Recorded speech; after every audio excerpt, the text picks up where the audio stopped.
county, particularly in the south part of the county. So we're looking at how do we, sustain our parks and recreation, how to expand that to serve a growing citizen base, if you will. And so options to fund that, we discussed that. Some options are, creating a fund just for parks and recreation, because as it stands right now, a lot of the improvements and new construction we want relies on impact fees and within the general fund, and often other things get prioritized over that. So we want to make an effort to ensure that we can address both current and future needs for parks and recreation. For our capital fund, we looked at not only sustaining our infrastructure here in the county for our county facilities, but we also are looking at what do we need to do to address future needs. So those are two items where we want to dedicate funding, if you will, reserve fund to maintain and sustain our current facilities, and then appropriate other funds and allocate them for new facilities. An example is we are going to be constructing a new public works facility to replace an outdated facility that's been in existence for years and has pretty much exceeded its useful life. So anyway, continue to focus there. And then our detention center, we want to continue to make improvements to the detention center, looking at growth in the county, and as well as where we are today. We agree with council, we need to develop a strategy not only to maintain the current detention center, but what are we going to do in the future? So that's something we're going to be working on this year. Then in terms of our finance, for those who understand enterprise funds, we have several funds. As examples, the airport fund or stormwater, which are enterprise funds, and essentially they don't rely on general fund, they rely on fees, and they are business-like funds where there's no real infusion of general funds. They exist from the fees they charge, and then whatever costs for labor and materials all come out of that enterprise fund, and those need to stand on their own. So we addressed the condition of those, and we are looking to potentially change one of the enterprise funds, which is the waste fund. And then we looked at the current millage allocation and potentially restructuring some of those without raising any overall millage, but potentially adjusting some of those millages to address the capital funds I discussed earlier, as well as the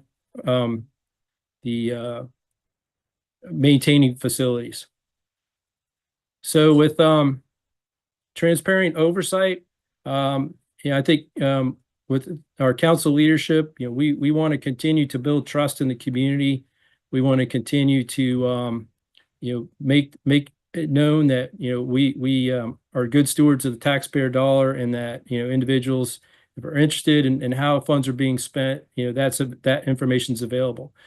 But one of the concerns, as everyone knows, in the 2024 referendum was there's a lot of concern. Well, how come we haven't finished all of our 2018 projects? So what we discussed with council is considering the establishment of a citizen oversight committee to decide the priorities for the remaining funds and projects. Due to inflation and some other issues, the available funds, the 278 is an example, the cost has grown there. So if we don't have dollars for every project, which project should be prioritized with the remaining funds? So we're going to look to establish the Citizens Advisory Committee to make recommendations to council. And then following that, each council member spoke for a few moments on their priorities. So we staff are taking all that information, and we'll continue to build our plan for this year. We will come back to council with our overall list of items to work on, and then they will consider that in committee and then in full council. So with that, the green space tax passed in 2022, the referendum. That tax is scheduled to cease right now in March of 2025. We had been tracking the collection, and we contacted Department of Revenue, and once we'd collected the 100 million, we spoke to Senator Davis and Department of Revenue, and so we wanted to make sure that we didn't collect anything further. DOR, Department of Revenue, has to facilitate a process to notify and cease collection of that tax. So that's going to take essentially this month, and then beginning on March 1st, that tax will no longer be collected. We do have the 100 million that's been collected, and any additional funds can also be used for the green space. So that's an update on the green space tax.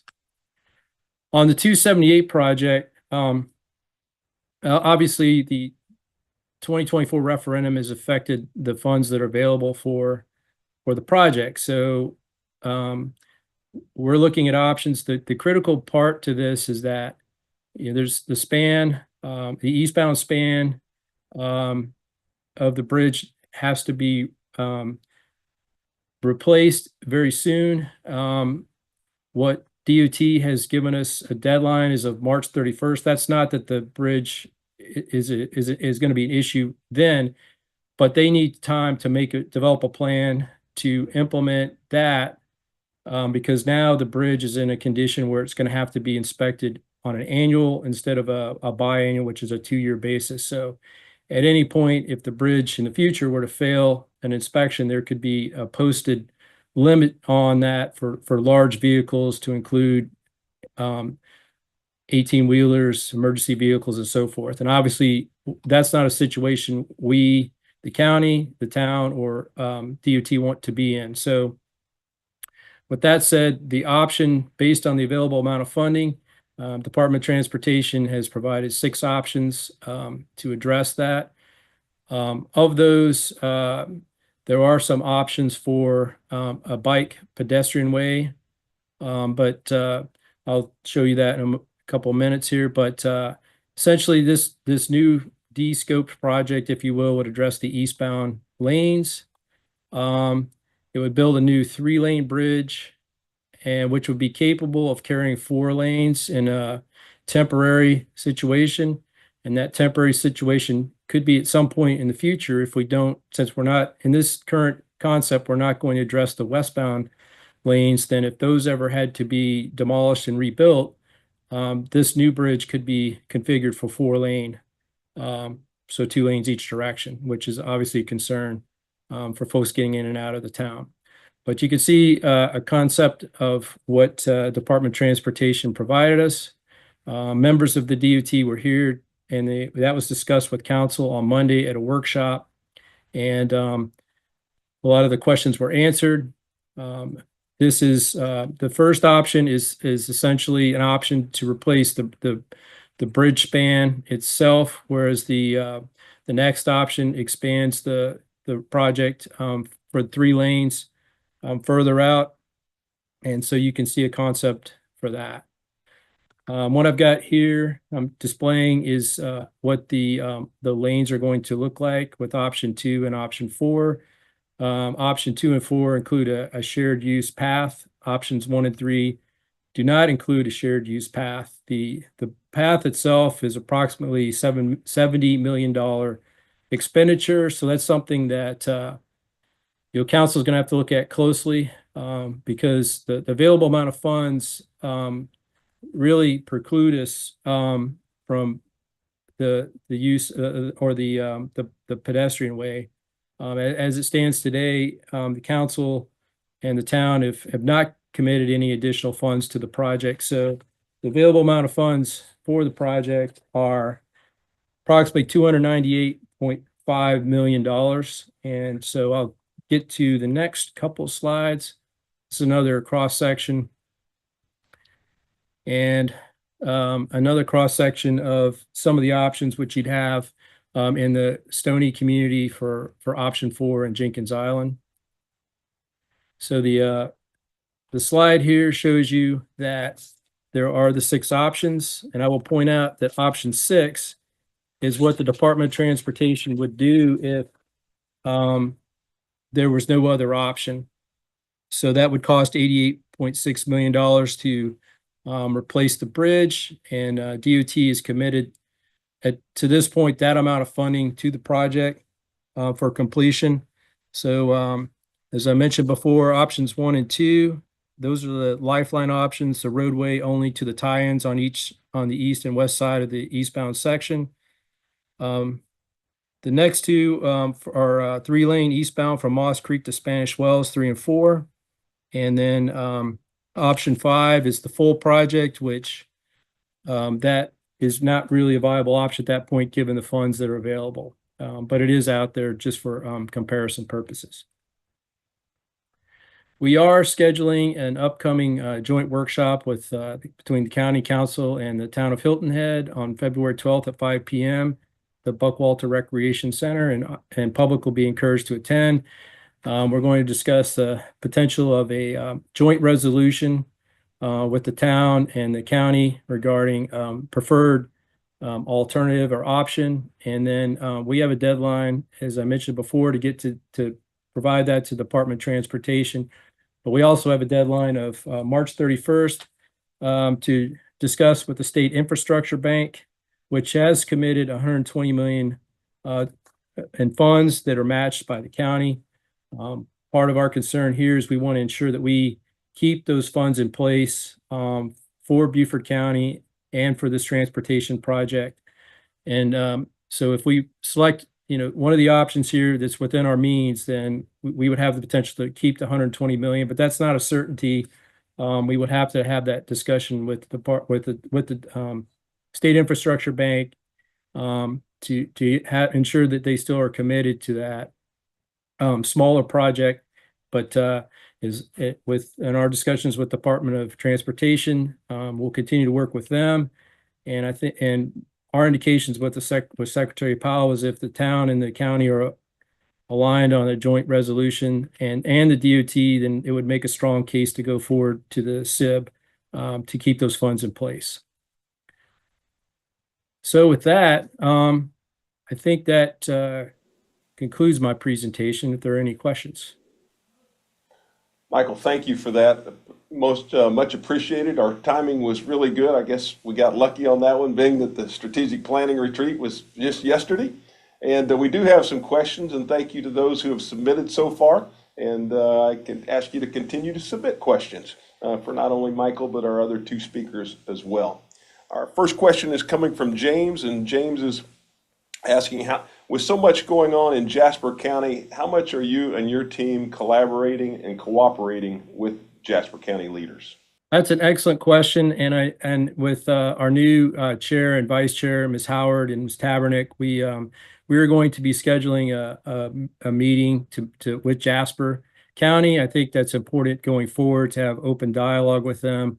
As you know, their referendum did pass, so we need to be in lockstep with our neighbors. So we'll continue to collaborate with them closely, but in the near future, we'll be announcing a date. We'll have some type of joint meeting or workshop with Jasper County. So great question.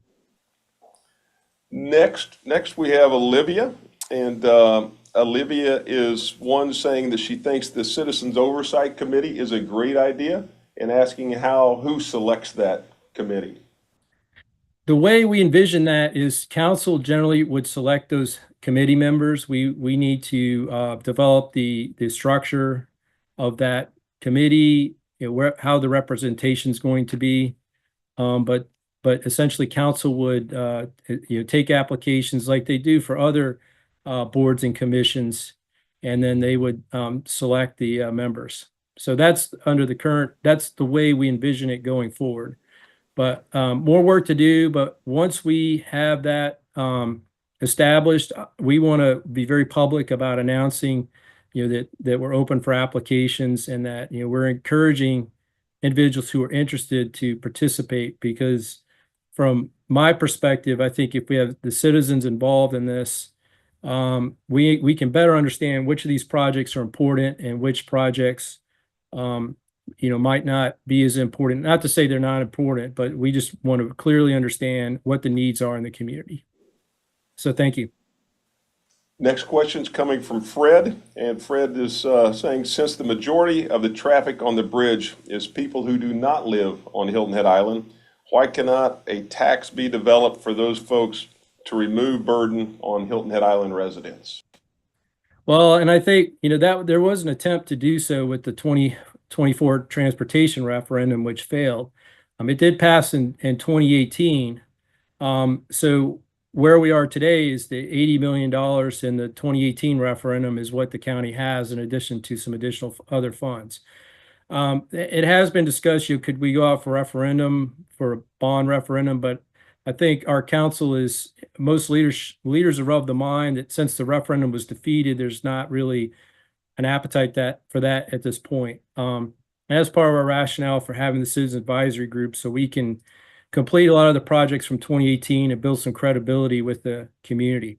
We've also looked at the potential for a toll, but I think right now in our discussions with Department of Transportation, that's not really a viable option. So I think what we're left with is the funds we have available, and any additional funds would have to come from elsewhere other than a sales tax at this point. Because as I mentioned, we have to have a plan in place by March 31st. So our options and time has kind of run out on this project. Thank you. Next question's coming from Doug, and Doug is asking, what is the drop dead date that construction must begin on the Hilton Head Island Bridge? We don't have a definitive date on that. That's a good question. We had that discussion with DOT, and as I mentioned, they wanted to have a deadline of March 31st so they can begin the way ahead. But obviously sooner is better. But as we had, this project, even if one of the options selected, it's going to be in design for probably another 24 to 30 months just to get design and right away, depending on which option selected. So hopefully you would see construction, after that. But there's not a definitive deadline on that. It will largely be driven by the inspections. The bridge is in condition 4 of 10.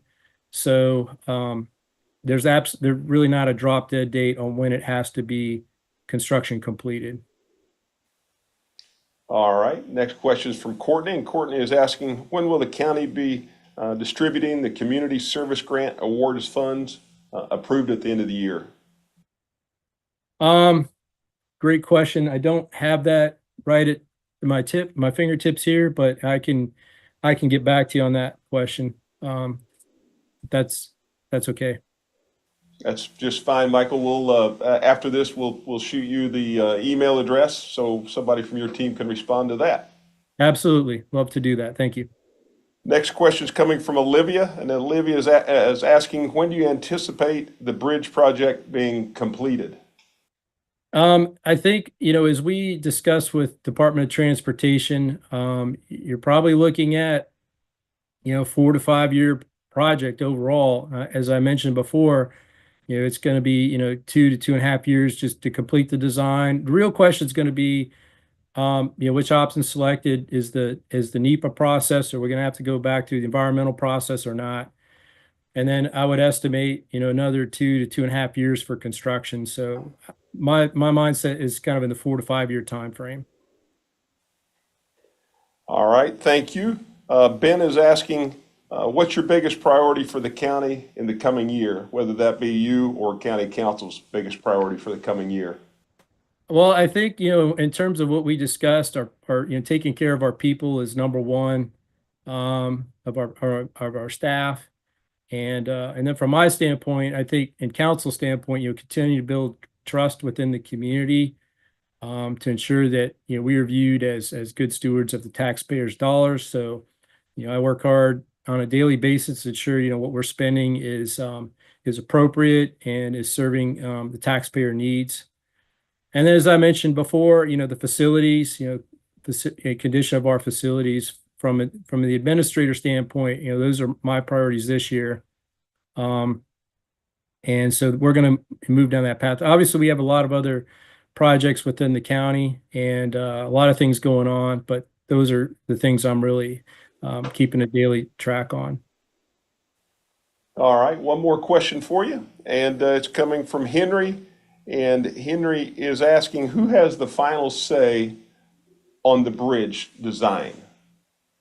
Well, honestly, it would be Department of Transportation and really federal highways. So they ultimately get the say because they are state, it's a federal highway and a state highway. So they would really have the final say on it. Um, counties obviously contributing funds to this, but since it's a state road, a federal road, there are contributions from the DOT. There's always potential to look at federal dollars, but those are very competitive. And at this point, we don't see federal dollars coming, but that's not to say it couldn't be in the future. But yeah, the short answer is the Department of Transportation and Federal Highways will have final say. Michael, thank you for being with us today. I think your tenure in Beaufort County is somewhere around 8 months now. It certainly seems like much longer than that, the way that you've progressed and the progress that you've made. And we just want to thank you for that and continue your great leadership. Thank you, Bill. It's a pleasure to be here with you all today. Have a great day. You as well. Thank you. All right, our next guest will be Melinda Tunner. And Melinda is one of Hilton Head Island's newest town council members. She made the island home about 7 years ago after a very successful career in Chicago, where she was a corporate officer and controller with Allstate. And if I remember correctly, I think I read maybe a couple days ago that the Allstate earnings call is coming up maybe tomorrow. And I bet Melinda is glad she is on Hilton Head Island and not having to participate, be involved with that. But anyway, since moving here, she's been an active leader in the community. She's also spent 4 years as a poll clerk with the Beaufort County Board of Registration and Elections. And now, as a member of Town Council, we've asked her to be with us today and share some of her thoughts where she sees her vision and priorities for her term in office. So, Melinda, welcome. We're glad you're on Hilton Head Island, and I know you are as well. Well, thank you very much for inviting me to Power Hour. When I originally was asked, I forgot that it was a video because I tend to listen. So it's very nice to be able to see this in video format. And yes, I am the newest council member. And if I think about it, I've probably about 30 days in, although we took our oath in December, business really didn't start until January. I am new. I've never held a public office before, and I would describe myself as a business person and not a politician. You did a great job of introducing my background, and many of the experiences that I had at work really translate well to the business of the town. So financial reporting, strategic planning, governance, policy, and procedure. And I've also had the opportunity to lead large projects and organizations. So all those skills I can leverage with the town council work. In order to prepare for this role, I have spent a lot of time prior to being elected at town council meetings, workshops, and committee meetings. And for those of you who are in that circuit and are there, you've probably seen me there and seen me speak. I attended over 150 meetings, 400 hours of meeting time. And the reason that I did that is I wanted to get myself updated and familiar with all of the issues across the island. So if I was elected, I'd be prepared on day one. Now, what was interesting as I was involved in that process, it made it clear to me one of the major reasons why I wanted to run is that the decision-making process is slow on town council. And being a business person, the decision-making process goes faster. And I understand there are differences between business and government, but I think we can do a better job and move faster. Because what I found is when you don't make those decisions and those issues languish, it becomes more complex and expensive to solve those issues. And the bridge is a perfect example. What we just spoke about today. I think it's been about 7 years of conversations and a lot of hard work. And that proposal went from $240 million to $488 million over those 7 years. So one of the things I think that is driving the slowness of the decision making is that I think the town is trying to do too much. And it is a reflection of the strategic plan process. And I love to carry this booklet around, and it's the strategic plan for 2023 through 2025. But what's in it are 15 priorities, and under those priorities are tactics to get that work done, and there are over 100 tactics.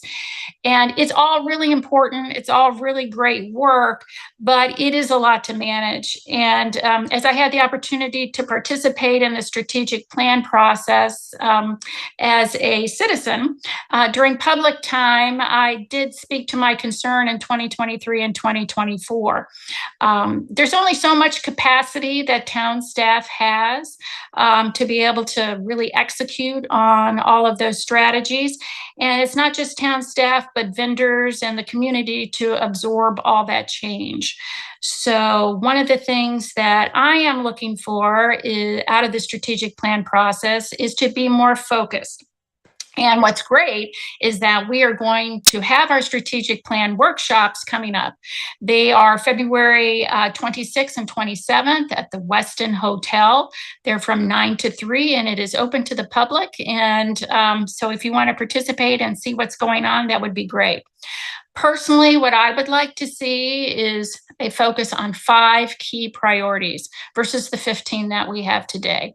And I realize that is a big change. And I also want to make sure that people understand that I am not saying that the other 10 strategies aren't important.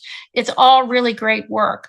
But what I would like to focus on is 5 priorities. I am much more of a person that likes to focus on fewer items, execute them flawlessly and on a timely basis versus trying to manage a very large portfolio of projects and having that take a long period of time. So you're probably thinking, okay, you've got 15 today. What are those 5? So let me share with you what some of my thoughts are. The first area that I think we need to focus on is what I'm calling a land management strategy. When you talk with residents, they're concerned about development, density, and capacity. And if you look at what is available to be developed, on the island, we have 1,500 acres of undeveloped land.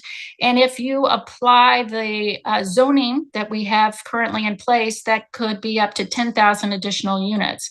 And so my question is, how do we feel about that? One of the things that we have to work at and get completed is the LMO rewrite. And this is something the town has been talking about for a couple of years, but it is key and critical in regards to laying out our future development plans. So that needs to be a priority. We also need to leverage tools that would limit our growth. Michael Moore spoke to the green space. It's an excellent tool to purchase land and leave it green space. The town also can leverage their real estate transfer fees to purchase land as well, and they're doing a great job doing that. But are there other tools as well that can be used to help reduce density?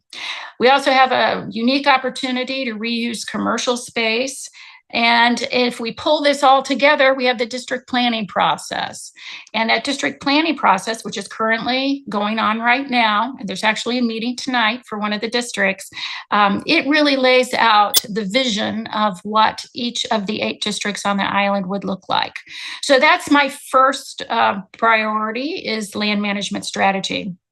The second would be infrastructure improvements. We are we have aging community structures that we need to focus on. And we also need to build out for the future.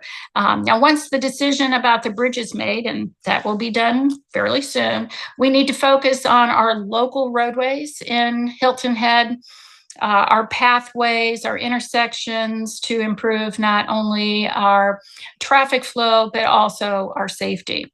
And we need to focus on the Sea Pine Circle, which we know it has been an issue from a traffic perspective, and is going to continue to be an issue until we address it. In infrastructure as well, I also include stormwater. We also have an aging stormwater system. And although we were very fortunate to miss the winds last year in regards to that hurricane that came near us, we did experience a lot of rain. And from that, we learned a lot about some opportunity areas within our stormwater structure. The third area is economic development. This is something that I'm passionate about. We want a thriving business economy with well-paying jobs, and we also want to attract more young people to live and work on the island. You know, I had the opportunity a couple of weeks ago to attend the Converge conference in January, which focused on economic development in the Low Country, and they also had people come in from the state talking about economic opportunity. And I was really excited by what I saw, but what I took away from that was the opportunities are out there for economic development, but we need to make sure we have a workforce to meet those jobs and those businesses. So what about economic development on Hilton Head? Well, we know that tourism is always going to play a big role within the economics of the island. But we also need to make sure that we are adapting to changing consumer trends. And I'd also love to attract businesses to the island that are low impact environmentally, areas like medical and technology fields, so that we can have those attractive jobs for young people so they can live and work on the island. So I'm only going to give you 3 out of the 5. And what I'd like to do is to hear from you about what you think the other 2 should be out of that 5. And so I'd love for you to send me your thoughts because, as I said, the strategic plan workshop is on the 26th and the 27th. You can send me your thoughts at my town email, which is melindat@hiltonheadislandsc.gov. So a little homework assignment. I'd love to hear from you. And lastly, to wrap it up, there are a couple of other things that I'm looking for as well. First, I'd love to have some goals for the town council for 2025. What do we specifically want to accomplish as a town council? And let's hold ourselves accountable. I think this exercise will really help us to understand what are all the steps in the process to get something done by the end of the year, what can be accomplished. And then it also might provide an opportunity to make sure that we don't get distracted by, as we used to say in business, the shiny bright object that's coming our way, so that we can focus on those priority items that we want to get accomplished by the end of the year. And the second item I'd love to see is to continue to build a relationship with the Beaufort County Council. As I learn more about what they are involved in, it's becoming clearer to me the impact that they have on our island way of life, with the bridge, with the roadways, with stormwater, with the airport. And we need to work together on these various initiatives, not only to build a better relationship, but perhaps we can leverage each other's work because we work on very similar things and we can work collaboratively. So I've said a lot. I'm going to stop talking. But those are some of the things that I am thinking about only 30 days in. Well, Linda, thank you. And thank you for sharing 3 of your 5 priorities. And I like your idea there to hear from others and get their input on the remaining 2. I also want to commend you on for your over 400 hours that you put in sitting in meetings as you were preparing, 1, I guess, deciding, and then 2, preparing to run for council. And I think that has certainly helped you as you've walked in and only 30 days in, but have a deep background and know what is going on within the town, and an instant contributor. So thank you for that. Our first question, Melinda, is coming in from Lily, and Lily is asking about what your thoughts are on how to revitalize our commercial space. Yeah, I think it's a big opportunity to revitalize our commercial space. And the reason is revitalizing means that we are not going to be adding concrete to the island. It provides us an opportunity to have more green space because we're using space that has already been developed. And this all comes down to having the right programs and incentives to attract individuals to want to convert those locations. And I think that is partnering with the Beaufort County Economic Development Board, looking for opportunities and being aggressive about that so that we can lay that out.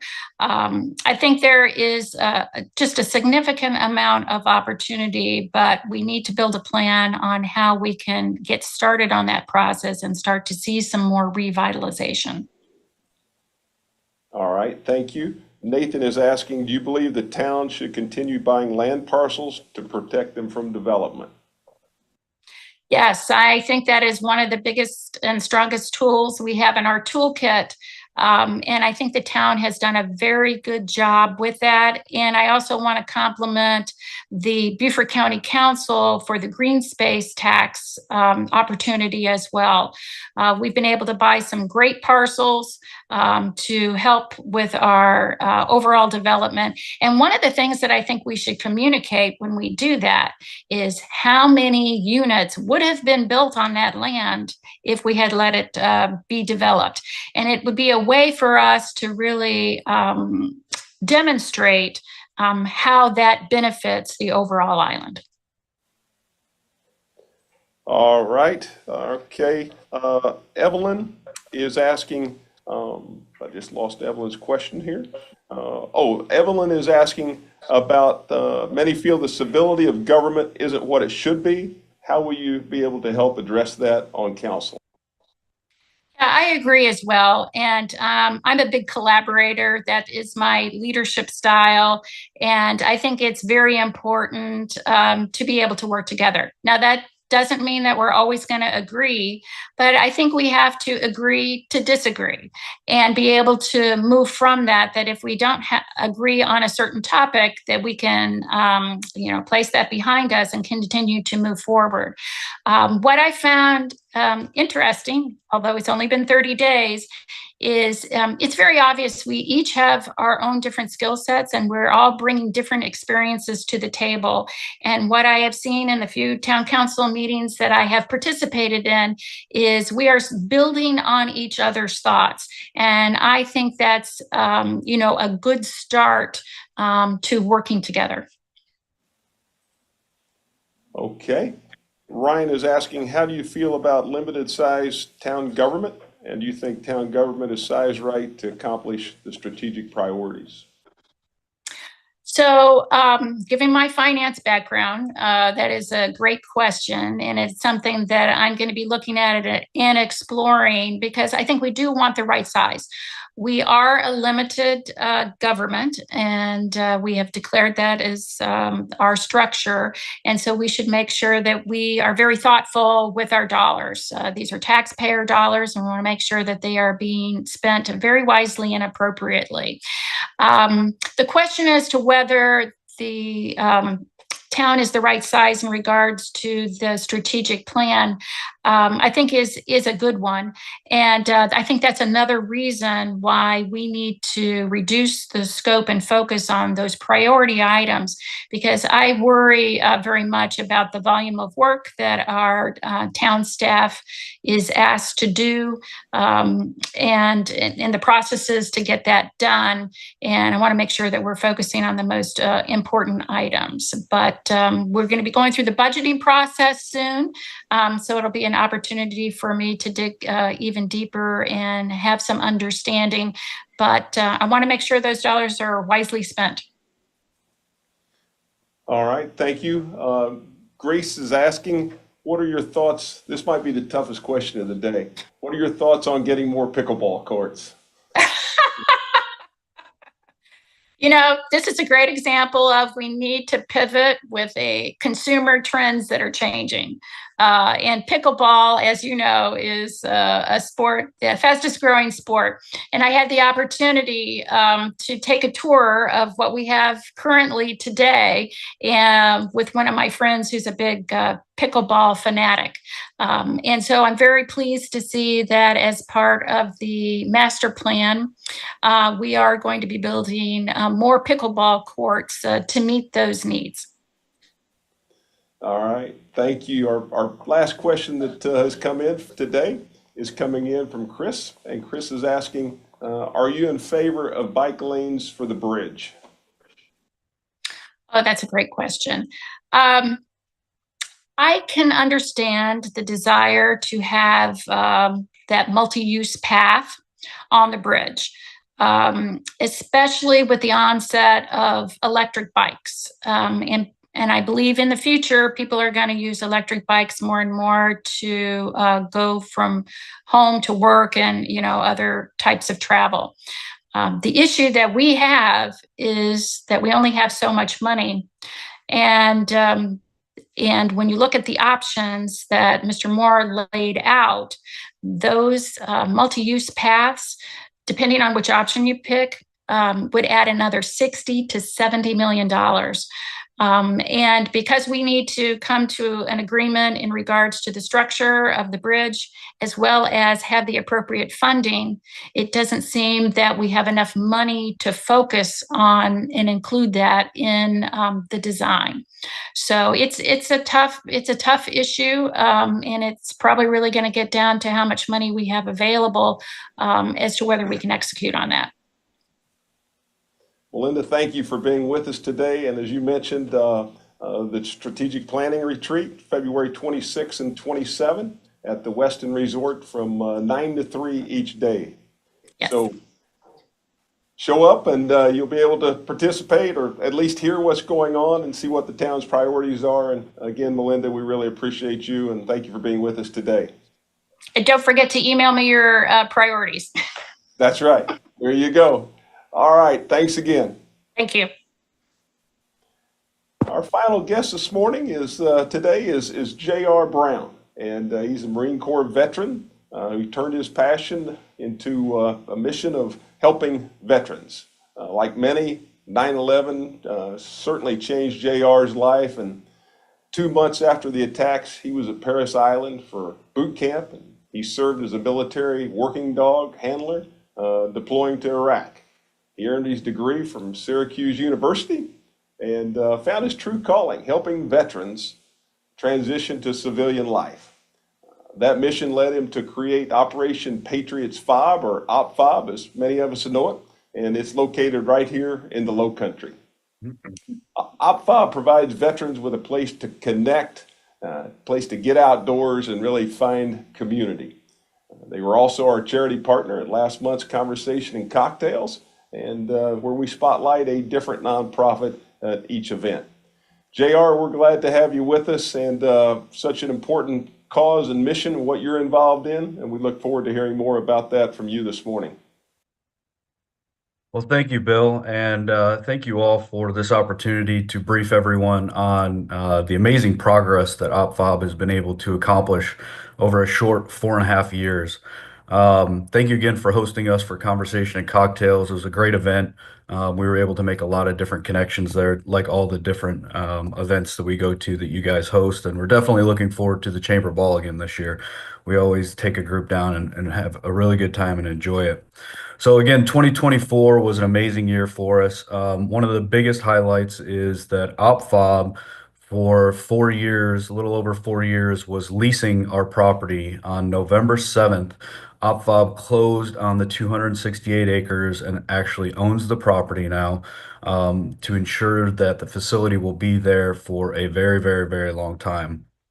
With that, we kicked off our capital campaign to pay down some of that note, where we successfully raised $1.6 million to start paying down some of that debt. And then in total last year, we were able to raise a little over $3 million, which was a huge jump for us. And as everyone knows, a nonprofit's just like a business. And the more funding and the more resources we have, the more veterans and first responders, active duty, and their family members we can support. So in 2023, we raised just over about $860,000. So we 3x'd our money last year, which was a huge jump for OpFob. It gave us the opportunity. We had a very generous Vietnam veteran that came in and gave us funding to be able to hire 4 more permanent personnel with a recurring grant. Volunteers are definitely the backbone of our operation, but to be able to have permanent personnel on the ground every day is just a huge jump for OpFob. Last year, since we were going into our 4th year, we were able to create our audit committee, and we do have our first audited financials complete. That really helps with a lot of things over a lot of different specters, as far as grants and just the transparency of every dollar that comes in through the organization.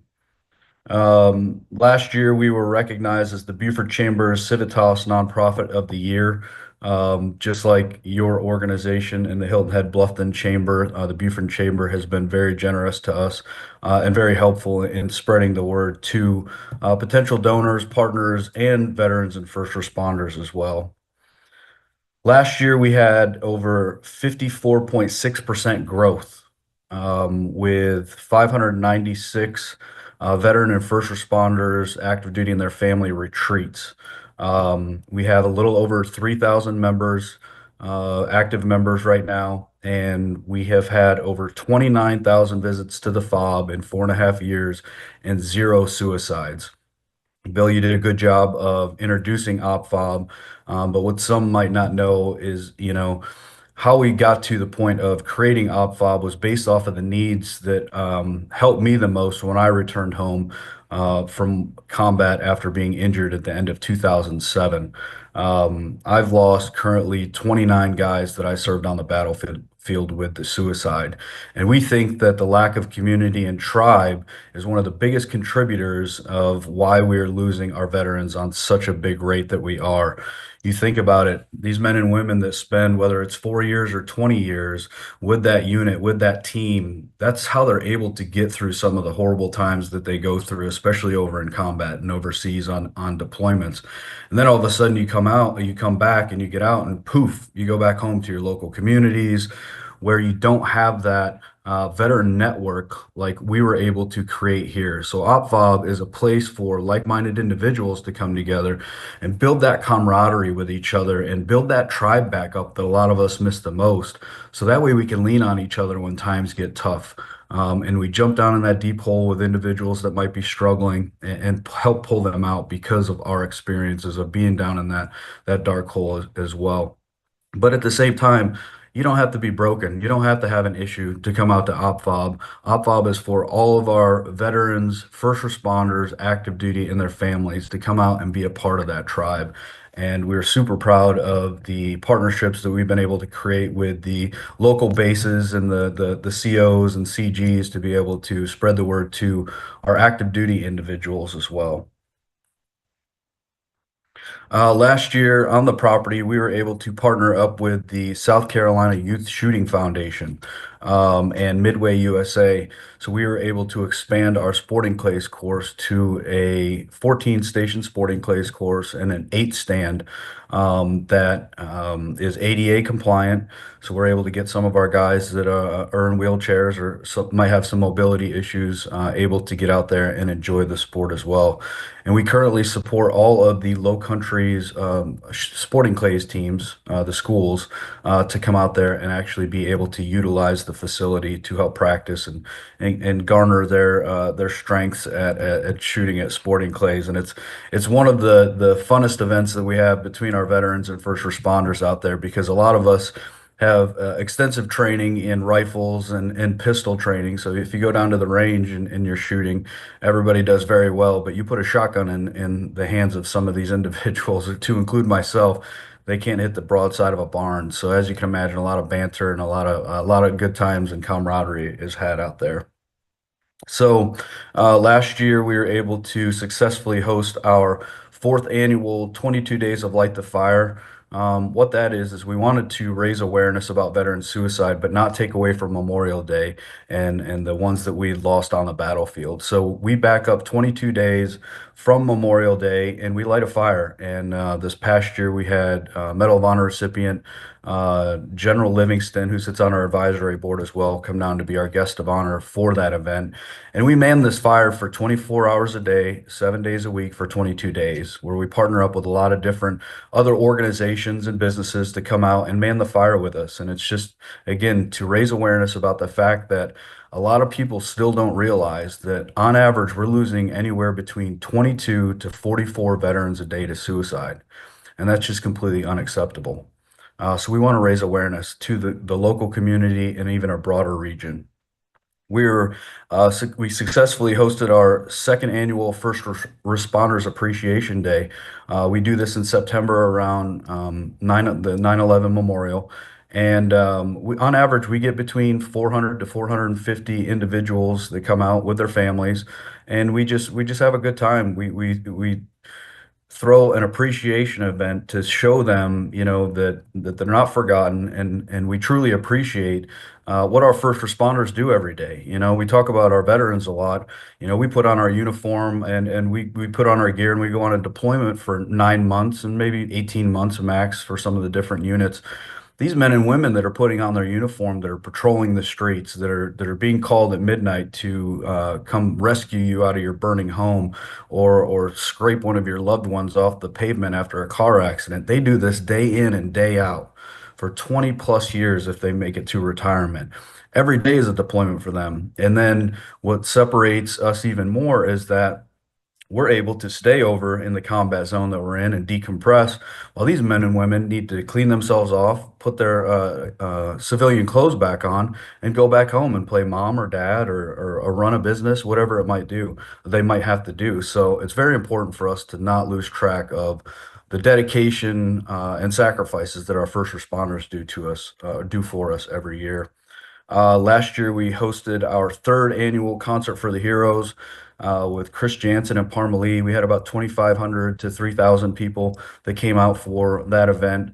It's our biggest fundraiser of the year, but it's also about creating awareness to our local veterans and first responders and active duty as well, to let them know that we're here and that we are a resource for them.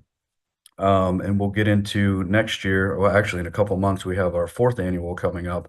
But lastly, for last year, we hosted our third annual Dinner for the Heroes down on the island. We invited Joey Jones to come down to be our guest speaker, and we sold out probably 7 weeks before the event itself. We had over 425 folks that showed up. It was a great night for us to honor a lot of our Vietnam veterans, but most importantly, one of our board members, a local to Hilton Head, has been there for many years, Craig Ostergaard. Craig and I got linked up right after we started Operation Patriots Fob. Local Life did a nice spread on us, and he was looking for an organization that was local and boots on the ground.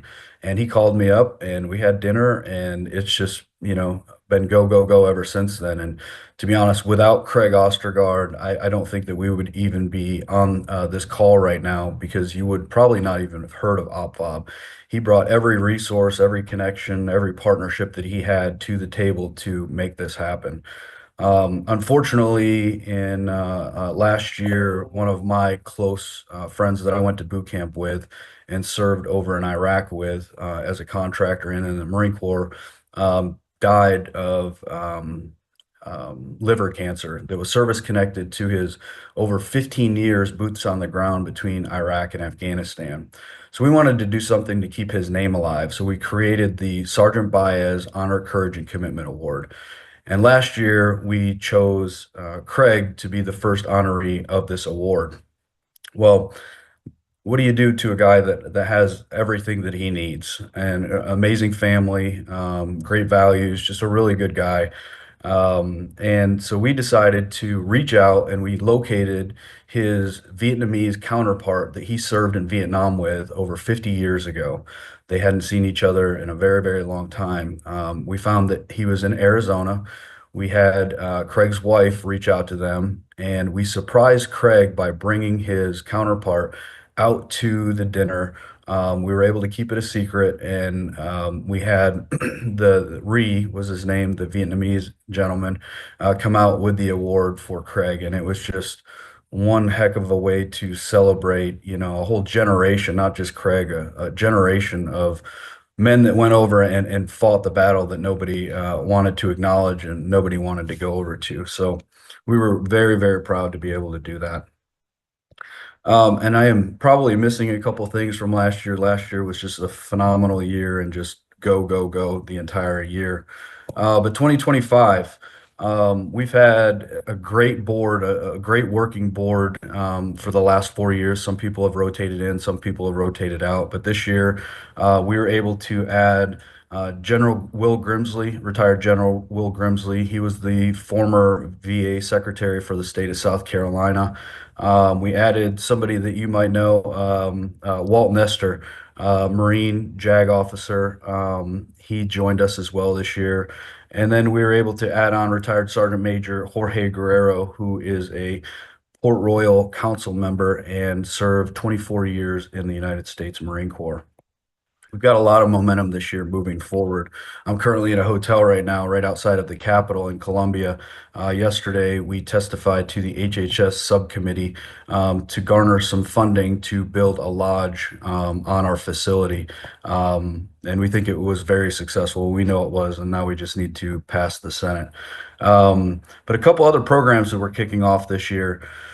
This year, we had an opportunity, well, at the end of last year, it took us a little while to put this thing together, but we created the OpFob Home for Heroes, where we have partnered up with Lennar Homes, a production home builder, have a great relationship. They've been huge supporters for us almost from the beginning. Well, they reached out to us saying that they were looking for other organizations to help them find and identify veterans and first responders that are looking for a hand up, not a handout, and they want to be able to gift them a brand new mortgage-free home. A lot of these organizations are set up kind of like a board where, an application comes across their desk and it's black and white, yes or no, you qualify or you don't. Well, they reached out to us because they've seen the success that we've had of bringing out veterans and first responders, and we truly have our finger to the pulse of the local community.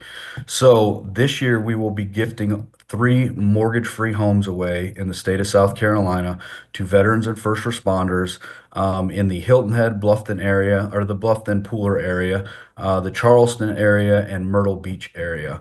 So this is a program that will continue to grow. And actually, this afternoon, we already have our first applicant that was approved, and we'll be spreading the word on who that is and the dates. I would encourage everybody to keep track of that and come on out when we surprise that veteran with a life-changing opportunity, a mortgage-free brand new home. So we were up here testifying to the HHS subcommittee to try to raise some funds for our lodge. That lodge is something that is truly needed for OpFob. Right now, we currently work out of our trucks and our vehicles. We do have a partnership with the Don Ryan Center where we utilize their office space, but OpFob truly needs a headquarters to be able to move forward with our programs and the new programs that we are pulling together this year and bringing it out. OpFob has done such a great job of bringing the veterans and first responders out to the FOB and creating that community. Well, now it's our responsibility. Okay, let's take this a step further. Once you have them out there, let's figure out a way that we can truly improve the quality of life that they have and create purpose. So this year we are adopting the Boulder Crest Institute post-traumatic growth model, where it's re-educating our veterans and first responders that, yes, there has been trauma in your life. And I don't care if you're a veteran or a first responder or a civilian, everybody struggles with trauma. And it's trying to retrain their brain and reinstill that warrior spirit of, okay, you had trauma, but do not let the trauma identify you. Let's figure out ways to be able to turn your life back onto an upward trajectory by using that trauma to become a better leader, to become a better father, a better husband, a better person in the community. So we're really looking forward to that this year. And that lodge is going to be a phenomenal a way for us to do it. Quietly, we've successfully raised about $650,000 to go towards that. We're working with James Atkins over at Court Atkins to work on our renderings and our drawings right now. We kicked off last year, you might have seen on TV, we kicked off our Save 22 Club commercial. Our goal is to really kind of take some of the models that Wounded Warrior Project, Tunnel to Towers has been very successful, and trying to encourage people to donate $22 a month towards our mission.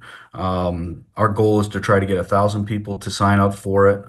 We're currently at around 200 people signed up right now. That would be a huge swing for us to have that dedicated money that we know that is coming in every month to be able to continue to drive forward with our mission.